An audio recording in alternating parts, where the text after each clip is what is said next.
Welcome to Women's Health Grampians' fourth webinar in our COVID-19 conversation series. I'm Shannon Hill, the Sexual Health Advisor at Women's Health Grampians.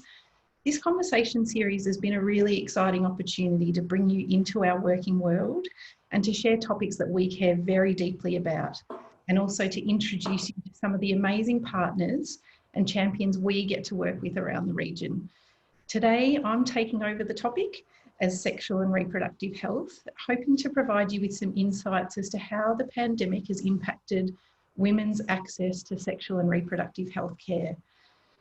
I'm very pleased to be joined by two of the services who've been at the forefront of providing information and care to women in our region.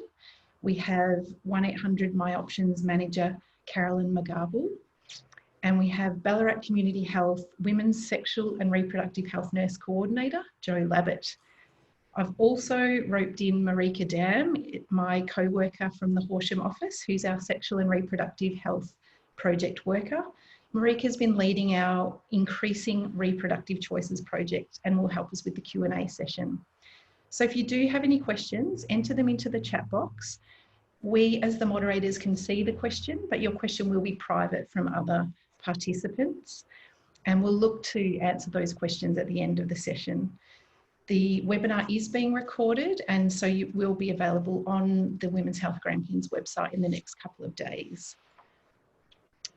So firstly, I'd like to acknowledge the traditional owners of the land that we are all on as we deliver and listen to this webinar. For me, I'm here in Ballarat and it's the Wadawurrung people, and I'd like to pay my respects to their elders past, present and emerging.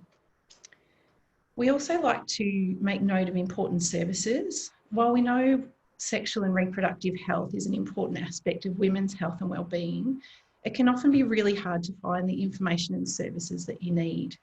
So while we explore this topic, we encourage you to take note of the contact details for 1800 My Options. This is the statewide service providing information about contraception, pregnancy options and sexual health around Victoria. And we also note 1800 Respect as the National Family Violence Counselling Service. Family violence can also impact sexual health and wellbeing. While every woman has the right to control her reproductive choices, sadly we know that this is not always the case for some. If this topic raises any concerns or issues for you, please do make contact with these services. So to provide some context or overview about why we're having this conversation, for many years, Women's Health Grampians has worked to find ways to improve access to timely, safe, affordable contraception and abortion. As news of the pandemic progressed around the world, we held deep concerns about the ways that this would affect women in our region, how services would be disrupted. We quickly became aware of delays in accessing tests and ultrasounds as necessary for part of abortion care, cost barriers due to job losses, or challenges for temporary visa holders without reciprocal health care. A drop in GP visits of about 60% was meaning people were perhaps delaying or deferring their care, and also increasing reports of family violence, which can include reproductive coercion or sexual violence. With many sexual health services being time sensitive or time critical, STIs still need to be tested and treated. Emergency contraception needs to be taken soon after sex to reduce the risk of unintended pregnancy. Contraception methods need to be continuous and maintained, and medical and surgical abortion options have gestational limits. So comparable situations and evidence told us that we might expect the rate of unplanned pregnancies to increase due to the barriers that on healthcare caused by the pandemic. So it was really important to us to find ways to continue to support women's access to timely, safe, affordable contraception and abortion, which seems now more important than ever. So for this reason, I wanted to introduce you to some of the amazing people who've been helping respond and adapt to this changing environment. So firstly, we have Carolyn as the manager of the 1800 My Options team. We were so impressed and very grateful for how quickly you turned and pivoted the team to a remote operation working from home, continuing to provide women with support throughout this time. Carolyn, could you share with us some of your observations of the issues and challenges women have faced in seeking services? Yeah, absolutely. Thank you so much, Shannon.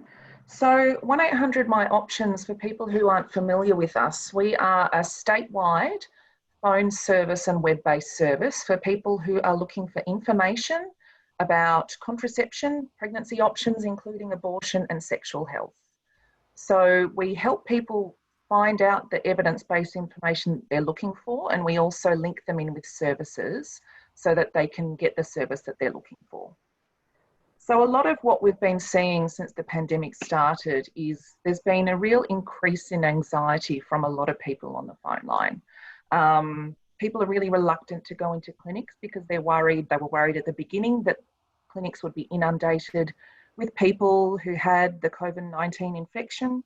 People were really worried that there might be restrictions about going to clinics, or even worried that abortion and contraception services would be stopped because they would be seen as not essential. I think because of this, we've seen a few issues arising that are not normally what we see on the phone line. So some people are calling at a later gestation than they would normally have done so when they're looking for an abortion service. We know that abortion, the sooner somebody seeks that service, the easier it is to access, particularly in rural areas. And there's definitely quite good access in rural areas for abortion under 9 weeks, so for people seeking a medication termination.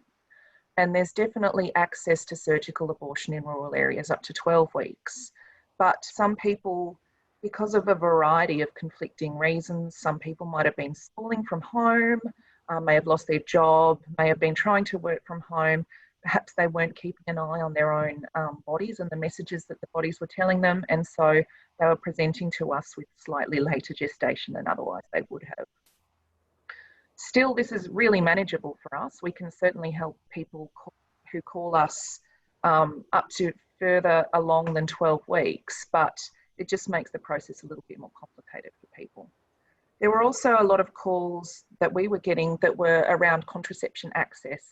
Women were really reluctant to go into their GP just to get their prescription refilled.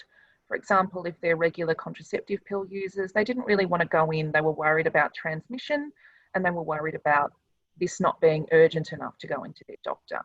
So we did a lot of work talking to people about the need to make sure that you do get your prescription regularly, and a lot of education around telehealth options as well, which have been fabulous during the pandemic. Some of the other longer acting reversible contraceptions, like the IUDs, people have been quite reluctant to go in because that does need to be a face-to-face appointment. But a lot of the services have been able to really manage to work out how to do that with the least face-to-face contact possible. What we've seen with the service system, and particularly across the rural areas, is that it is working wonderfully in its response to sexual and reproductive health needs.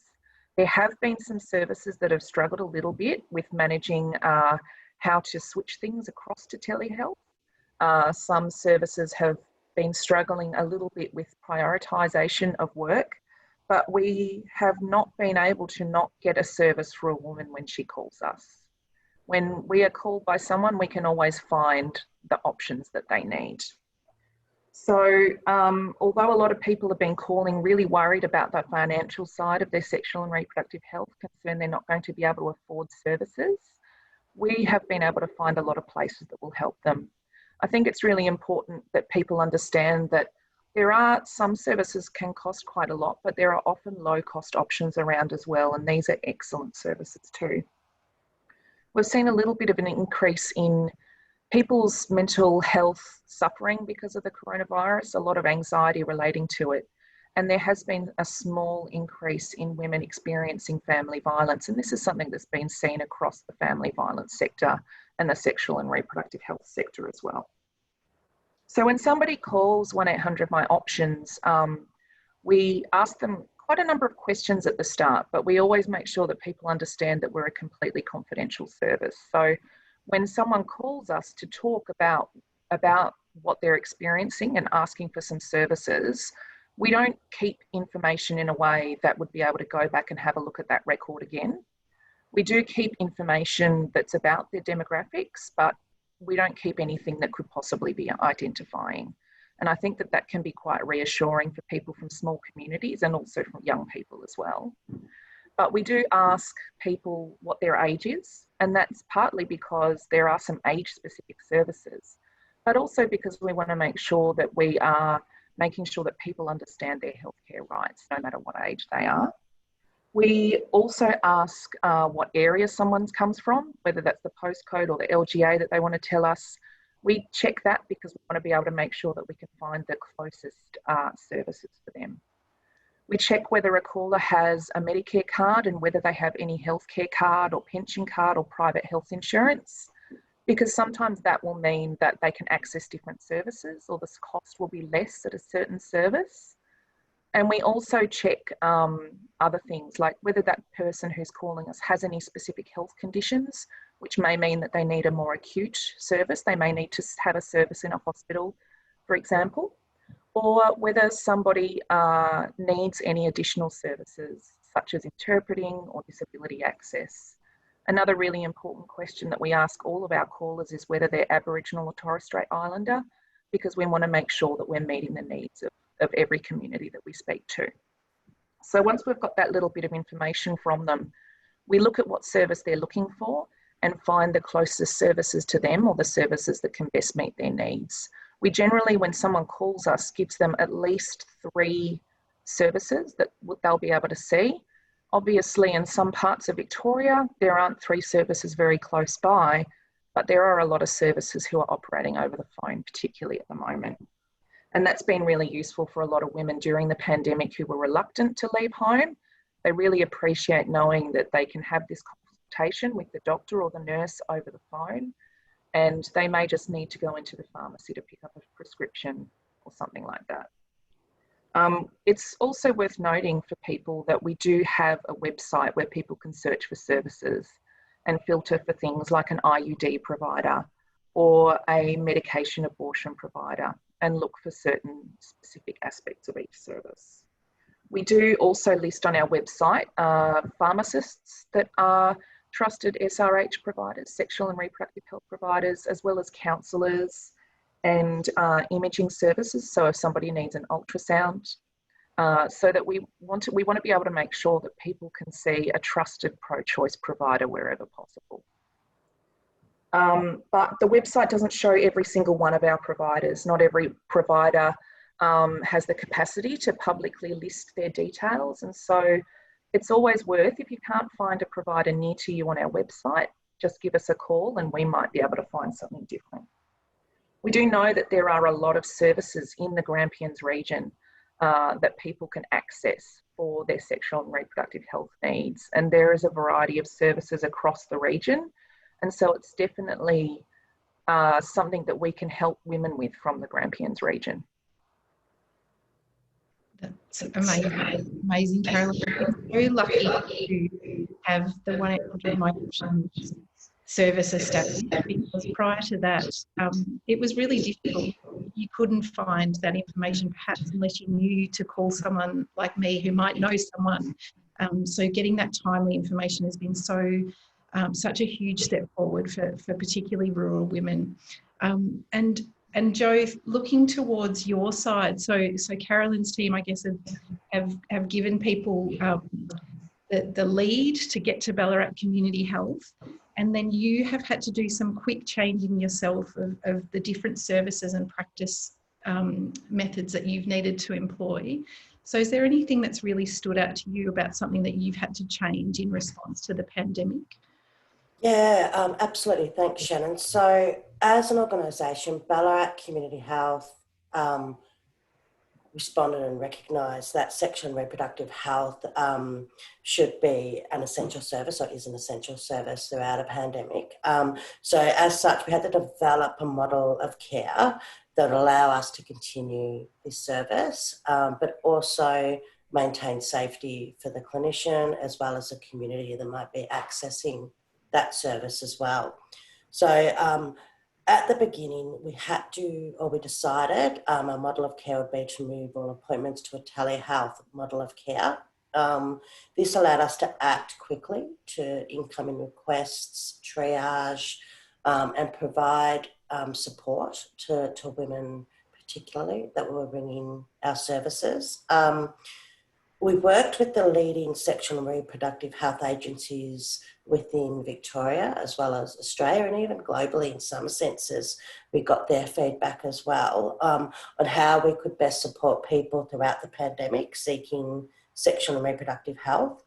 I think especially those that had the contraceptive implants like the implant, or an IUD, which is a contraceptive device that sits inside the uterus. These organisations allowed us to reassure women that we could extend the use of these contraceptive devices throughout the pandemic. And it allowed us to provide even other forms of contraception to get them through until we could see them face to face to provide the required services. This gave us time then as an organisation to develop a safe procedure to see patients or clients face to face within the clinic setting. We've now put safety measures into place to allow that to happen. It allows us to see clients where they feel safe, but also the clinician is safe as well from risk of COVID-19.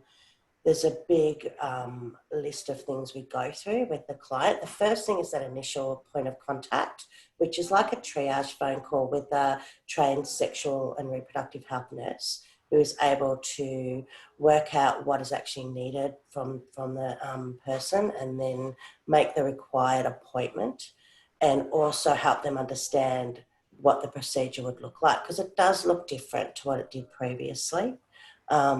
They do come into the clinic once they've been assessed over the telephone while they're sitting in the car park, hopefully in their car in this Ballarat weather, because it can get quite cold, especially at the moment.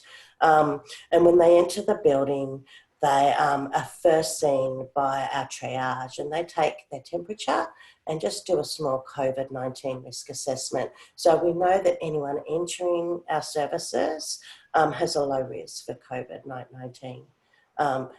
There's heaps of space within all our clinical sites to socially distance as well, whilst they're waiting to be seen by the service provider.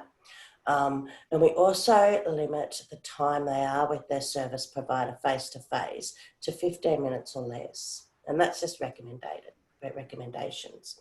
So this has been awesome. It's allowed us to broaden our services to our community. It's allowed us to see these women that were needing an IUD inserted or changed over, allowed us to see these women that needed the implant, which is the rod that sits in the arm, to change that over or put a new one in if they wished.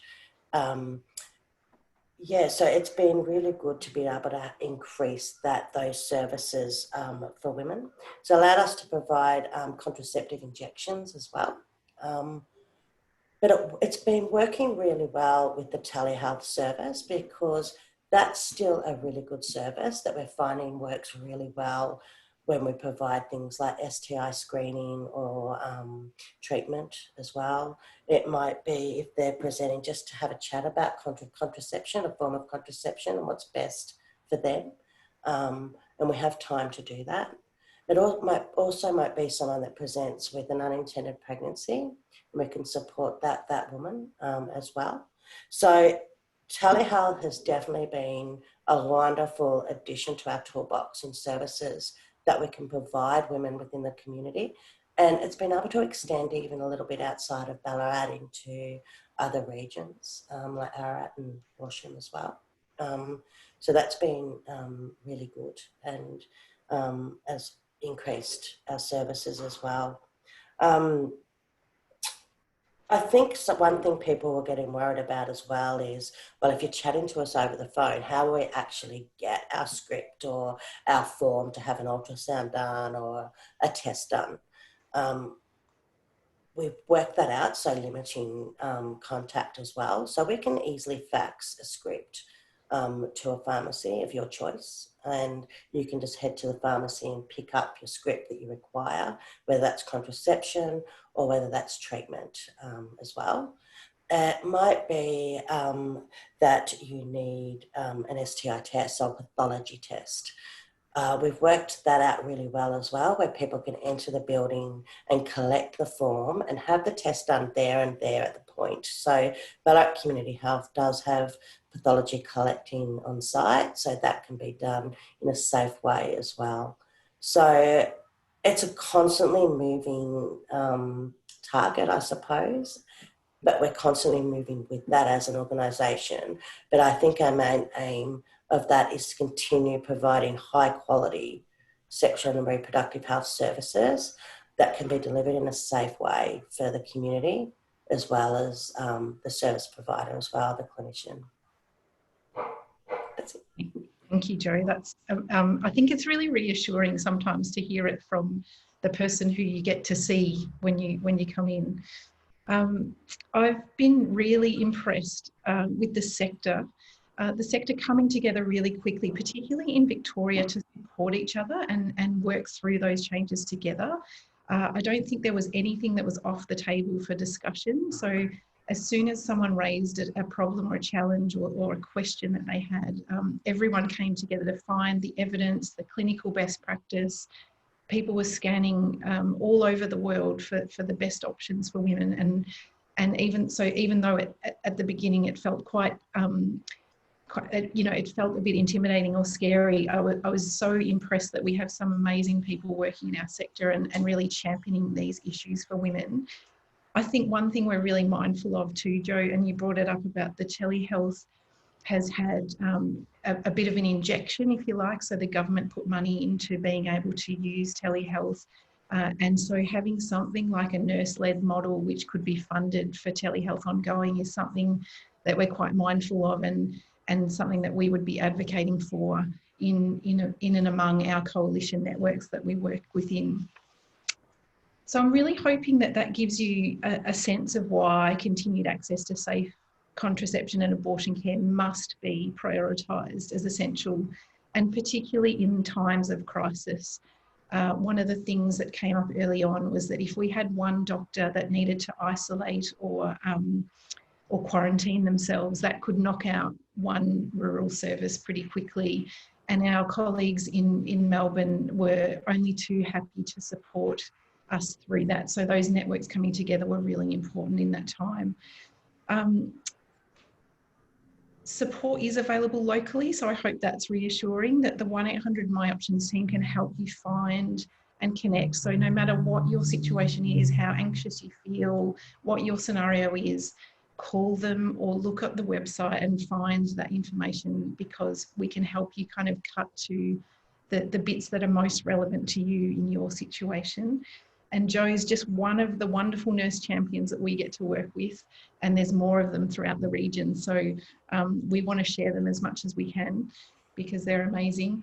If there's only one thing that you remember from today, our call to action would absolutely be to share the 1800 My Options number with your friends, among your networks.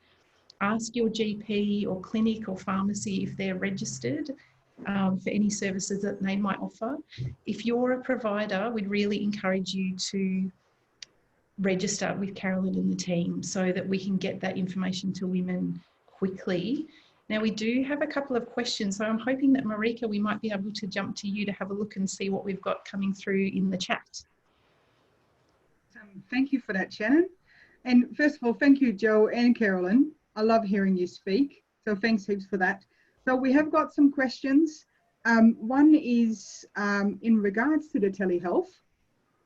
So the question is, does Ballarat Community Health think that there will be a continued demand for telehealth in relation to sexual and reproductive health?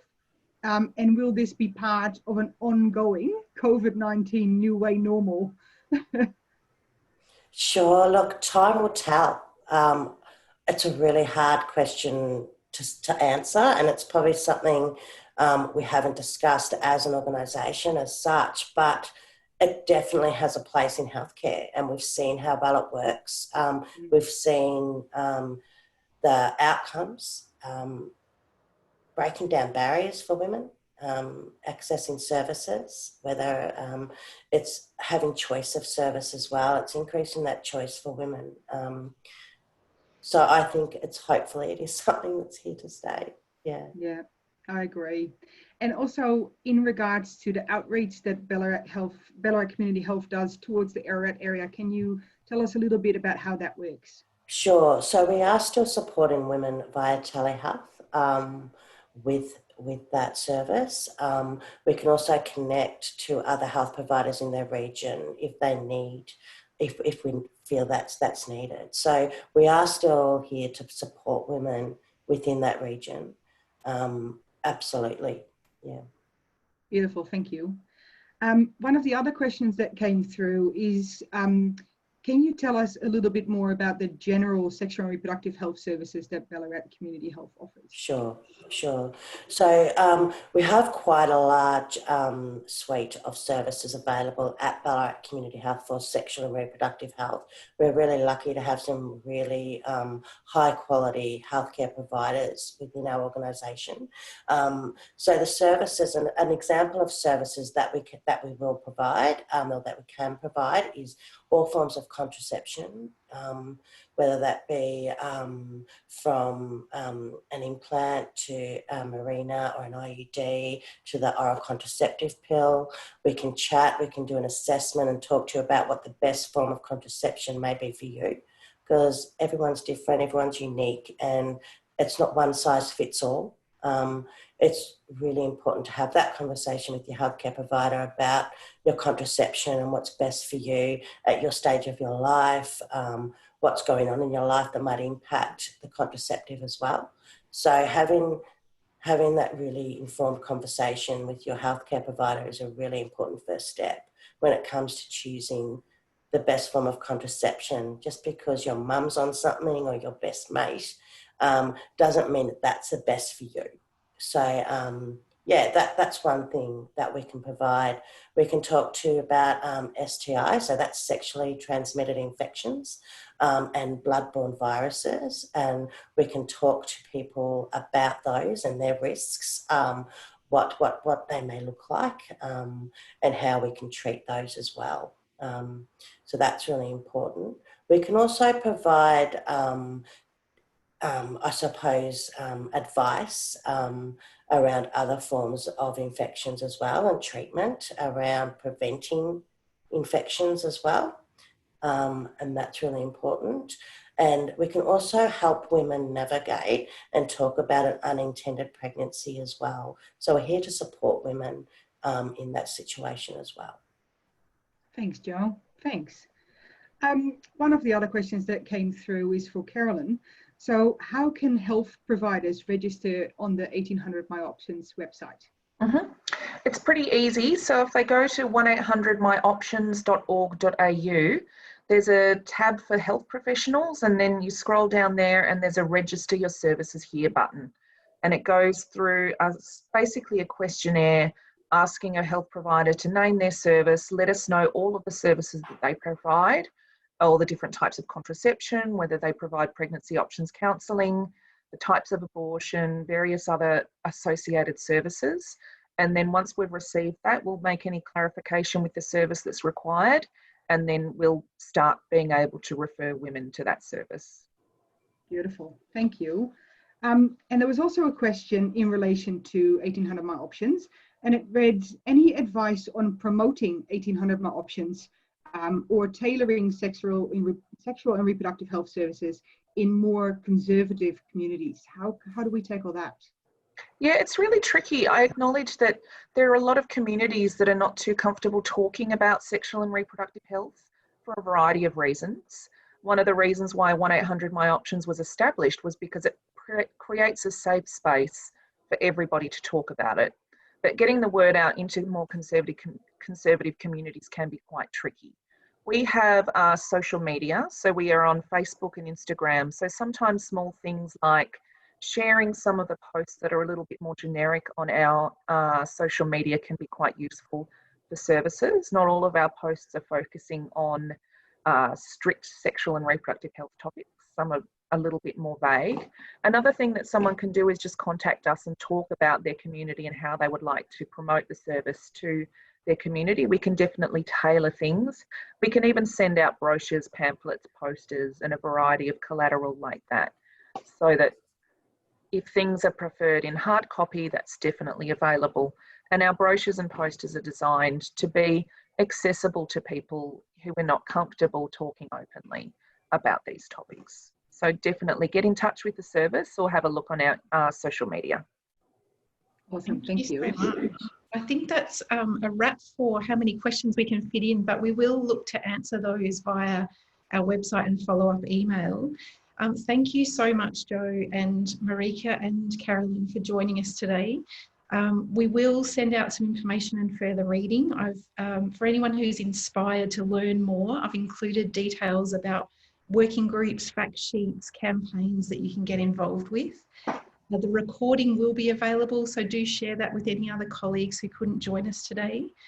And we do hope to bring you another sexual and reproductive health conversation. We've got an evaluation report for Marika's project that was evaluated by Melbourne University, and that will be a way of sharing that with you. So look out for that on our Facebook or website. And Marika and I are always up for talking about sexual and reproductive health. So if you're a partner or someone in the region that has ideas for projects and work, we'd love to talk to you. But that's it for today. So the 30 minutes goes quickly. So thank you and take care. And we look forward to seeing you on another conversation soon.